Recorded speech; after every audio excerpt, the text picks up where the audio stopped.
नमस्कार, अखबार रिपोर्टर के इस अंक में आपका स्वागत है। पिछले 24 घंटे में भारत पाकिस्तान के दरमियान जो तनाव पैदा हुआ है उसमें क्या डेवलपमेंट हुआ है, आज हम उस पर बात करने वाले हैं। हम बात करने वाले हैं कि दुनिया के अखबारों में क्या खबरें हैं। दूसरी बात कि पाकिस्तान की तरफ से किस तरह के स्टेटमेंट्स आए हैं। उसके बाद भारत की डिप्लोमेसी, दुनिया के साथ भारत के संबंध और दुनिया के बड़े बड़े लीडर्स कैसे स्टेटमेंट दिए हैं। और हम ये भी बात करेंगे कि सैनिक कार्रवाई के लिए क्या कदम उठाए जाएंगे। तो बात शुरू करें इससे पहले आपसे हमारी गुजारिश है कि आप हमारे चैनल को लाइक कर दीजिए, शेयर कीजिए, सब्सक्राइब जरूर कर दीजिएगा। तो चलिए शुरू करते हैं।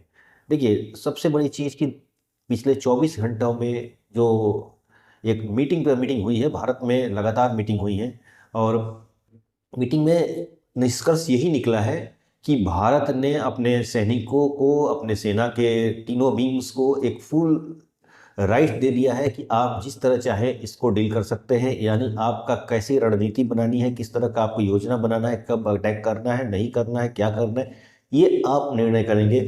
यानी एक तरह से फ्री हैंड दे दिया है सेना को। ये एक डेवलपमेंट हुई है। इसके लिए कई मीटिंग्स दौर हुए हैं, सेना के अधिकारियों की भी प्राइम मिनिस्टर से बातें हुई हैं, मीटिंग हुई है। तो ये एक है। दूसरी बात ये हुई है कि पाकिस्तान में इसको लेकर क्या है। तो पाकिस्तान में वहाँ के सूचना प्रसारण मंत्री हैं, वो रात को 2:30 बजे आकर प्रेस कॉन्फ्रेंस किए और बोले हैं कि वो भारत 24 से 36 घंटा के अंदर पाकिस्तान पर हमला करेगा। अब ये जरा अजीब सा माहौल, बातें हैं। कोई भी ये लीडरशिप इस तरह की बातें नहीं करती है, क्योंकि अपने ही देश के लोगों को पैनिक बनाना अच्छी बात नहीं है। और वहाँ के लीडर्स, इसी से पता चलता है कि देखिए कि उनका अपना किस तरह की योजनाएं हैं, किस तरह पे, किस रास्ते पे वो चल रहे हैं, कैसा काम कर रहे हैं। तो इस यही एक बचकाना बातें होगी कि कोई भी रात को 2:30 बजे अपने लोगों को सोने भी नहीं दे रहे हैं। कम से कम सुबह में का इंतजार करते हैं, लेकिन वो 2:30 बजे आए और प्रेस कॉन्फ्रेंस किए, कहे कि भारत 24 से 36 घंटे के अंदर का हमला करेगा।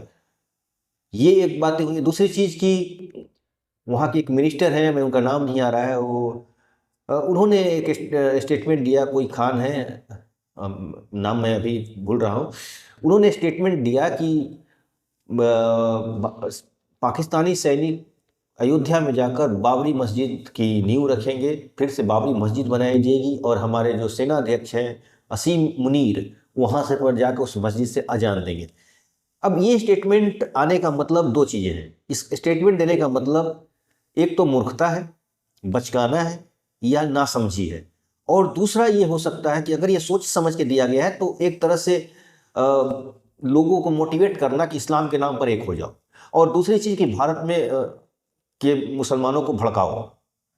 लेकिन इसमें ये चालबाजी भी नहीं चलेगी, क्योंकि भारत दूसरे तरह का देश है और यहाँ के लोग, चाहे हिंदू मुसलमानों की जो आपसी तनाव देखने को मिलती है, वो एक तरह से जो है वो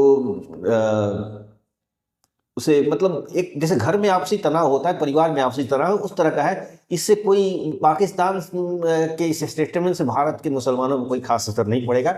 ये बात उनको नहीं समझ में आएगी, लेकिन अपनी तरफ से कोशिश कर रहे हैं कि भारत में तनाव पैदा किया जाए, धार्मिक उन्माद पैदा कर दिया जाए इसको लेकर। तीसरी चीज की, डिप्लोमेसी के लेवल पर कैसे बातें हुई हैं। तो देखिए, डिप्लोमेसी के लेवल पर जो बातें हुई हैं, वो पहली बात को तुर्की, अक्सर न्यूज में आया था कि तुर्की कुछ जहाज़ों में भर के कुछ हथियार वगैरह, गोला बारूद पाकिस्तान को भिजवाया है। लेकिन अभी तुर्की ने इस बात का इनकार कर दिया, बोला कि नहीं, वो हमारी कुछ जहाज वहाँ पे उतरी हुई थी। एक जहाज की बात किया है, एक मालवाहक जहाज। तो उसमें वो सिर्फ रिफिल करने के लिए, ऑयल तेल वगैरह लेने के लिए ही वो उतरी थी। उसमें कोई हथियार गोला बारूद नहीं। ये न्यूज पूरी तरह से बेबुनियाद है और ये एक तरह से प्रोपेगेंडा है। इसका मतलब कि तुर्की ने एक तरह से अपने आप को इस मुद्दे से अपने आप को अलग कर लिया है। दूसरी चीज की, एक फेक लेटर हेड न्यूज एक वायरल हुआ है, जिसमें ये कहा गया है कि इजराइल और भारत के दरमियान कुछ मनमुटाव हो गया है।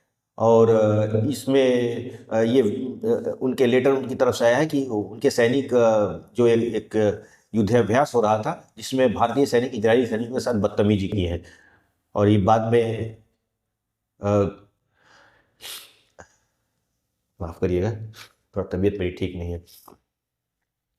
बाद में इजराइल के जो दूतावास से ही बात खबर गई कि ये फेक है, इस तरह की कुछ जो लेटर हेड चल रहा है वो पाकिस्तानी जो ट्विटर पर और सोशल मीडिया में ये चल रहा है, ये पूरी तरह से फेक है, इसमें कोई सच्चाई नहीं है। यानी एक तरह से अब इस तरह देखिए कितना इसमें प्रोपेगेंडा भी चल रहा है। इसीलिए भारत के कुछ भारत ने कुछ पाकिस्तानी यूट्यूब को चैनलों को बैन भी किया है, 16 के आसपास बैन किया है। तो ये वजह है। दूसरी चीज की रहा बात चीन की, तो चीन का जो रवैया है वो अभी साफ नहीं है कि वो पाकिस्तान का खुलकर समर्थन देगा या लड़ाई में उसके साथ सहयोगी बनेगा या हथियार गोला बारूद और पैसे से मदद करेगा, अभी इसका क्लियर नहीं है। लेकिन उसने एक तरह से मोरल सपोर्ट देने की बात की है। अब इसको थोड़ा सा हम लोग विस्तार से समझते हैं।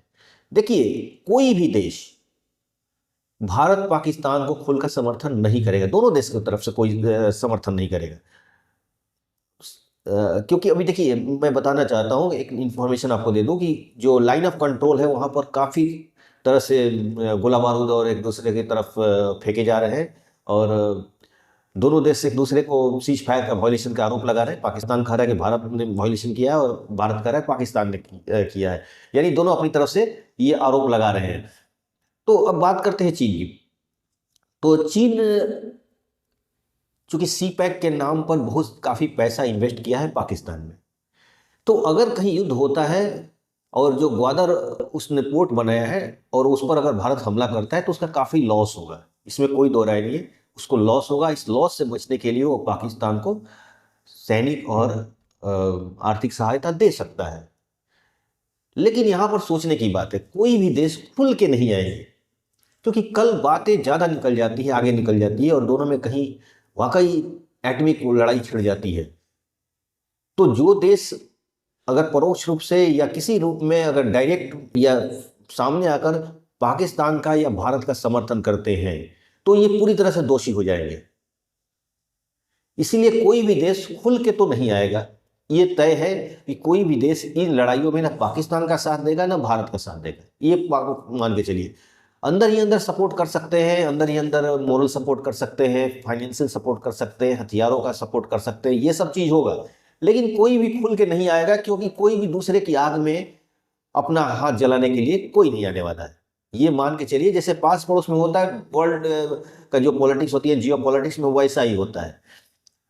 सब लोग जैसे आपके पड़ोस में भी होता है, कुछ लोग धीरे से कुछ चुपके से कानाफूसी करके बात करते हैं, लेकिन खुल के कोई नहीं आता है कि हाँ ये तुम लड़ाई कर रहे हो तो चलो मैं भी तुम्हारे साथ लाठी डंडे लेकर चलता हूँ लड़ने के लिए। क्योंकि दो देशों का आपसी मैटर होता है, दो परिवारों का आपसी मैटर होता है, इसमें तीसरा नहीं, आपका पड़ोसी नहीं आता है। जियो पॉलिटिक्स में वैसा ही होता है। पाकिस्तान कितना भी बोल दे कि चीन हमारा दोस्त है, चीन हमारे भाई है, लेकिन वो चीन भी खुल के नहीं आएगा, ये आप लिख के रख लीजिए।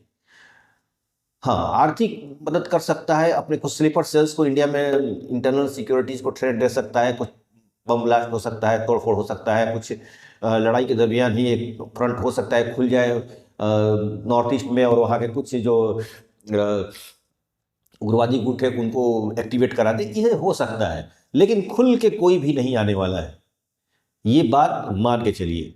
यानी अगर ये लड़ाई होती है तो आने वाले समय में ये आज देखिए यहाँ पर एक बात और आएगी। अगर ये लड़ाई होती है तो दुनिया को एक मैसेज आएगा, खासतौर पर उन देशों को जिनके पास परमाणु हथियार है, कि परमाणु हथियार वाले देश भी आपस में लड़ सकते हैं जिनके पास एटॉमिक पावर है। तो इसलिए ये बात मान के चलिए कि ये लड़ाई एक मैसेज भी दे देगी कि लड़ाई में वही जीतेगा जिसके पास आर्थिक पावर, डिप्लोमेटिकल पावर और सैनिक पावर तीनों होगा। सिर्फ सैनिक पावर और एटम बम रखने से आपका कुछ नहीं होने वाला है। आप ये मान के चलिए कि आप लड़ाई में पिट जाएंगे। तो अब पाकिस्तान की बात कर लिया जाए तो पाकिस्तान में एक और डेवलपमेंट हुआ है। जो हम पाकिस्तान का पड़ोसी अफगानिस्तान है, तालिबान ने इसका भारत का खुल के समर्थन दे दिया है कि हम इस मुद्दे पर भारत के साथ हैं। और जो टीटीपी है उनका वो तो लगातार पाकिस्तान में डिस्टर्ब किया है, वहाँ पर हमले हो रहे हैं। अभी हाल 2 दिन पहले की न्यूज़ है कि पाकिस्तान ने कुछ विद्रोहियों को, करीब 70 के आसपास विद्रोहियों को मारा भी था। तो इसलिए पाकिस्तान का एक और डर बन रहा है कि कहीं वो पलटवार न करें, और अगर लड़ाई भारत की तरफ हो जाए तो हो सकता है कि बॉर्डर के उनके पश्चिमी बॉर्डर से ही वो लोग टीटीपी के लोग भी पलटवार कर देंगे। तो ये मान के चलिए कि पाकिस्तान का जो बलूचिस्तान एरिया है, खैबर पख्तूनख्वा है, ये सब जितने हैं ना, ये डिस्टर्ब हो चुके हैं और कभी भी ये पाकिस्तान से निकल सकते हैं, इनके हाथ से निकल सकते हैं। दूसरी चीज की पीओके, भारत का निगाह तो है ही पीओके पर कि ये लड़ाई अब नहीं तो कभी भी नहीं, यानी इस बार भारत एकदम तैयार है कि पीओके को लेगा। अगर लड़ाई में अब निर्णय क्या होगा ये तो भविष्य की चीज है, लेकिन भारत एक तरह से पूरी तरह से मन बना लिया है कि इस बार पीओके को भारत लेगा। और लड़ाई सिर्फ बॉर्डर तक की तरह एक दूसरे के ऊपर गोले बारूद से नहीं होगा, ये पूरी तरह से पूरे भारत पाकिस्तान के पूरे बॉर्डर पर लड़ाई छिड़ सकती है। ऐसी संभावनाएं अलग अलग मीडिया हाउस है, चूंकि देखिए भारत सरकार की तरफ से कोई अपना न्यूज नहीं है, सब कुछ सीक्रेट और गुप्त रूप में हो रहा है। जो कुछ भी हो रहा है वो एक तरह से अनुमान के आधार पर बोला जा रहा है। मैं भी जो बोल रहा हूँ वो अलग अलग जो न्यूज़ चैनल्स, अलग अलग इंफॉर्मेशन, अलग अलग जो सूत्र हैं, मैं उनका नाम नहीं ले सकता, इनके द्वारा जो खबरें आ रही हैं उसके आधार पर बोला जा रहा है। कोई ऑफिशियल खबरें नहीं है या कोई प्रमाणित नहीं है कि भारत सरकार की ये खबरें हैं। जो कुछ भी खबरें हैं वो एक तरह से अनुमानित है और मतलब एक संभावनाओं की तलाशने की बात हो रही है कि इस तरह की बातें होंगी। तो ये बातें भी मान के चलिए कि अब लड़ाई किस तरह की होगी, पूरा फुल स्केल वॉर होगा, पूरे बॉर्डर पर होगा, वहाँ पर कराची से लेकर और पीओके तक होगा या कहाँ होगा, ये कुछ नहीं है। ये टोटल जितने हैं सीक्रेट हैं, भारत सरकार इसके बारे में कुछ नहीं बोल रही है। लेकिन जो अलग अलग चैनल्स हैं, अलग अलग ग्रुप्स हैं, हम लोग के भी अपने अपने कॉन्टेक्ट्स होते हैं, इसके द्वारा जो खबरें आ रही हैं उसके आधार पे हम ये बातें बोल रहे हैं। तो और देखिए एक बड़ा इंटरेस्टिंग न्यूज आपको पहले ही मिली भी होगी कि जो पहलगांव अटैक हुआ था, पहलगांव टेरर अटैक, मैं अटैक नहीं बोल रहा हूँ, ये बीबीसी छोड़ दिया जाए, वो बीबीसी बोल रही है कि पहलगांव अटैक, हम बोल रहे हैं पहलगांव टेरर अटैक। जो टेरर अटैक हुआ है वहाँ पर टीआरएफ ने इसका रिस्पॉन्सिबिलिटी ली थी, लेकिन अब टीआरएफ भी पीछे हट गई है। उसने बोल दिया कि हमारे जो वेबसाइट है वो हैक हो गया था, वो किसी ने फेक इंफॉर्मेशन दे दिया था।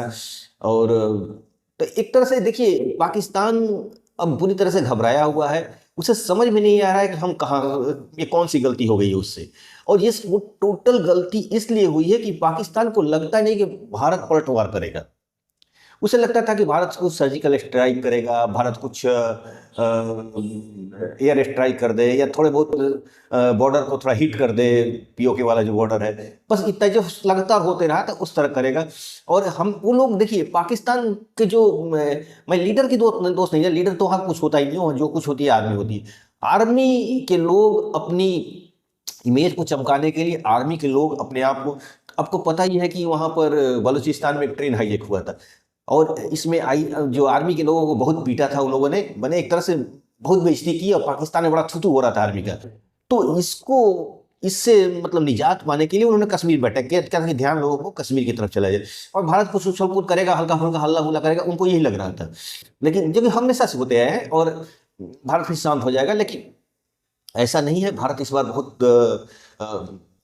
जवाबी कार्रवाई, बहुत गंभीर, अब इसका बताने के शब्द के लिए बताना पूरे जरूरी नहीं है, मतलब भारत तैयारी में है कि हम इस बार बहुत कुछ बड़ा करने वाला है, बस इतना जान लीजिए। आप इशारों में समझिए, क्योंकि बहुत कुछ बोलना ठीक भी नहीं होता है कोई भी चीज़ को। लेकिन पाकिस्तान में लगातार मीटिंग पे मीटिंग चल रहा है, वहाँ पर वो सफाई भी दे रहे हैं, वो ये कह रहे हैं कि नहीं ऐसे ही नहीं हुआ है, हम जांच कराएंगे, हम इंटरनेशनल कम्युनिटी को बोल रहे हैं कि सो जांच कराइए, वो कराइए, जैसे हमेशा वो नाटक करते हैं। चाहे वो जब भी कश्मीर का में हो, चाहे मुंबई अटैक हो या कहीं भी ऐसा हुआ है, वो यही बात बोलते हैं कि हमें सबूत दिखाओ, ये दिखाओ। अगर भारत सबूत देगा, कहते नहीं ये सब तो फालतू चीज़ें हैं, कोई सबूत वगैरह नहीं है, हमें ठोस सबूत बताओ। अब इससे ठोस सबूत क्या होगा कि उनका जो तसव्वुर राणा को भारत अमेरिका से उठा के लाया, उनका जो कसाब था उसको जिंदा पकड़ा। तो अब ये कहने का मतलब पाकिस्तान को सबूत मांगेगा, टाइम लेगा, उसके बाद कुछ दिन बाद, साल भर बाद उसको बोलेगा ये सब फालतू चीजें हैं, इससे में कोई सबूत नहीं, ताकि मामला ठंडा हो जाए। यही सोच रहा था पाकिस्तान इस बार भी होगा, लेकिन इस बार पाकिस्तान फंस गया है। अब इस बार पाकिस्तान अपने अस्तित्व की लड़ाई लड़ रहा है। हो सकता है कि पाकिस्तान अब पंजाब तक ही रह जाए, यानी अगर लड़ाई हुई और लड़ाई में बहुत कुछ बातें अगर आगे निकल जाती हैं तो पाकिस्तान बस मात्र पंजाब जो उनका क्षेत्र है वही रह जाएगा, बाकी और वो दूसरे तीसरे देश बन सकते हैं। तो इस तरह की बातें हो रही हैं। अब देखिए आज जो माहौल है उसमें कुछ ज़्यादा कुछ बोलना ठीक नहीं है। तो जैसा है कि आगे हमारे साथ बने रहिए। आज मेरी तबीयत थोड़ी ठीक नहीं है, फिर भी मैं आपके बीच में आया। आपसे फिर एक गुजारिश है कि आप हमारे चैनल को लाइक कीजिए, शेयर कीजिए, सब्सक्राइब जरूर कर दीजिएगा। धन्यवाद।